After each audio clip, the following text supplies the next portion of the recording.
et c'est très efficace le price action, c'est-à-dire tracer tous ces traits là. Donc là je trace notre trendline, j'essaie de voir encore s'il y a une possibilité même à ce niveau. On peut voir qu'on peut encore tracer une autre petite neckline. Donc c'est comme ça que ça se passe. Et maintenant ce qu'on peut faire, c'est même tracer encore une autre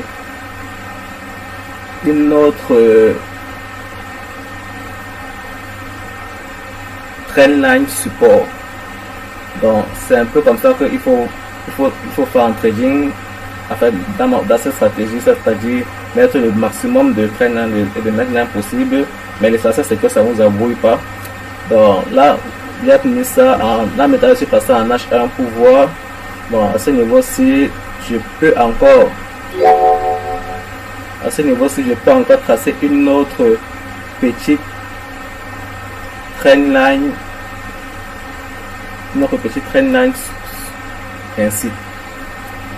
Bon, on peut déjà s'arrêter à ce niveau-ci. Donc moi j'aime bien trader en H1 parce que en H1 c'est beaucoup plus rapide. Maintenant ce qu'on va faire et qui est important, c'est de mettre les moyens mobiles. Ici là, la moyenne mobile qui est très efficace pour ma stratégie. Donc il y a deux moyens mobiles, c'est-à-dire on va partir sur indicateur, moyenne mobile. On va prendre ici là la moyenne mobile, première moyenne mobile. On va prendre la moyenne mobile à 10 et je peux la mettre en rouge. Voilà, je mets la moyenne mobile à 10 en rouge. Je mets OK. Non, en rouge c'est trop, ce n'est pas visible. Je vais la mettre en vert. En vert c'est beaucoup plus visible. Je mets en vert et je mets OK. Et maintenant il y a une autre moyenne mobile qu'on va prendre. Bon, on travaille avec deux moyens mobiles ici là. On va prendre ici là une autre moyenne mobile. La moyenne mobile à 20 périodes. Cette fois-ci c'est à 20 périodes à la fermeture. Moyenne mobile ici smooth.